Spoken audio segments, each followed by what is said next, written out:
Polio মুক্ত ভবিষ্যতের লক্ষ্যে এবার উত্তর জেলাতে চলছে ব্যাপক প্রস্তুতি। 28শে জুন পালস পোলিও কর্মসূচির ব্যাপক প্রস্তুতি এখন লক্ষ্য করা যাচ্ছে।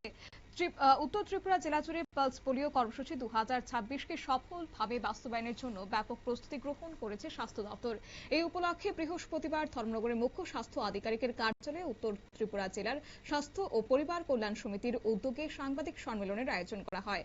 সাংবাদিক সম্মেলনে উপস্থিত ছিলেন উত্তর জেলার মুখ্য স্বাস্থ্য আধিকারিক ডক্টর দীপক হালদার। তিনি জানান, জেলার প্রতিটি শিশুর কাছে পোলিও প্রতিরোধী টিকা পৌঁছে দেওয়ার লক্ষ্য নিয়ে স্বাস্থ্য দপ্তর সুসংগঠিত পরিকল্পনা গ্রহণ করেছে।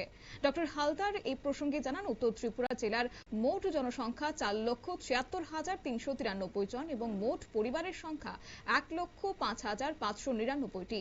জেলার 5 বছর কম বয়সী শিশুদের সংখ্যা 45,772 জন। তাই এই সকল শিশুকে পালস পোলিও কর্মসূচির আওতায় আনার লক্ষ্যমাত্রা নির্ধারণ করা হয়েছে। শুনুন জেলার মুখ্য স্বাস্থ্য আধিকারিক ডক্টর দীপক হালদারের বক্তব্য। Pulse polio 28 June 2026। আমাদের নর্থ ডিস্ট্রিক্টের টোটাল পপুলেশন হলো 4,76,393। টোটাল হাউসহোল্ড হলো 1,05,599। আর এর মধ্যে 0 থেকে 5 ইয়ার্স চাইল্ড টার্গেট আমাদের হলো 45,772। Total booth 458। আর এর মধ্যে ট্রানজিট বুথ আছে 7টা। এটা ট্রানজিট বুথ যেমন Dharmanagar IBST, Dharmanagar railway station, চামটিলাতে পানিসাগর এবং পানিসাগরের railway station, Kanchanpur motor stand, এগুলো হলো আমাদের ট্রানজিট বুথ।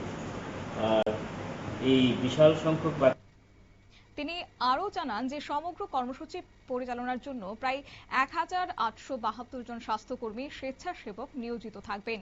তাদের কার্যক্রম পর্যবেক্ষণ এবং তদারকি করার জন্য থাকবেন 94 জন সুপারভাইজার। মুখ্য স্বাস্থ্য আধিকারিক সকল অভিভাবকের প্রতি আহ্বান জানিয়েছেন এবং বলেন যে 5 বছরের কম বয়সী কোনো শিশুকে যেন এই কর্মসূচির বাইরে না রাখা হয়। নির্ধারিত দিনে প্রত্যেকটি শিশুকে নিকটবর্তী বুথে নিয়ে গিয়ে পোলিও টিকা খাওয়ানোর জন্য তিনি এদিন সাংবাদিকদের মুখোমুখি হয়ে সকলের উদ্দেশ্যে আবেদন জানান। নিয়ে নিচ্ছি ছোট্ট একটি বিজ্ঞাপন বিরতির সঙ্গে থাকুন।